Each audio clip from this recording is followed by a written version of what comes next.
Hi, I'm Josh Burker. I'm the Middle Division Educational Technologist at the school at Columbia University and the author of the Invent-to-Learn Guide to Fun and the Invent-to-Learn Guide to More Fun. I'm going to talk to you a bit about logo programming. The pedagogical purpose of learning how to program in Logo is to learn to think about thinking. And one of the goals is to learn to express yourself algorithmically, meaning that you're programming the turtle to express movements that express over time.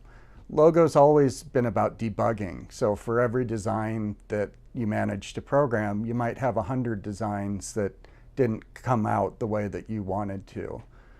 2 years ago, my interest in Logo and my interest specifically in creating a Logo floor turtle coincided with my friends and I finding a version of a Logo turtle that ran on the Arduino code.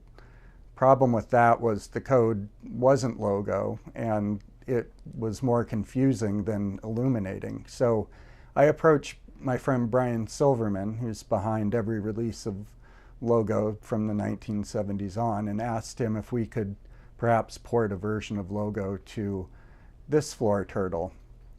In the end, what we came up with was what we called the Logo turtle, and it's a simple robot that is about $60 in parts, and you use a 3D printer to print some of the parts, and you assemble the electronics yourself.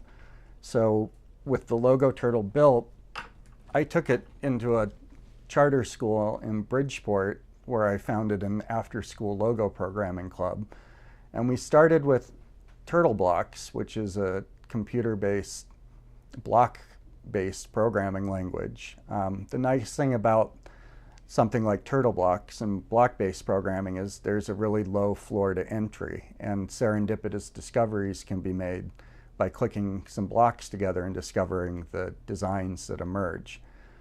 I had two of the students assemble a Logo turtle and learn soldering and electronics in the process. And they found that when they went to translate one of their designs from the computer to the Logo turtle, that the Logo turtle ended up being an imprecise tool. Rather than being disappointed in the imprecision, the students actually took the time to iterate on the design. So when they ran the first design with the numbers that they had on the screen of 90 degrees and 360 degrees, the design was skewed and didn't turn out how it should. But rather than giving up, they iterated on it until the design was exactly what they wanted it to be. You have to ask yourself, how often does a student get a math problem wrong and go back and work on it 5, 6, 7 times until it's correct? So for me, the Logo turtle is a perfect device for constructing mathematical knowledge. These students came to understand the meaning of what a degree is and the meaning of an angle. And in order to create an aesthetically pleasing design, they were willing to tinker with the math and take the time to iterate on the design until it achieved the perfection that they wanted in it.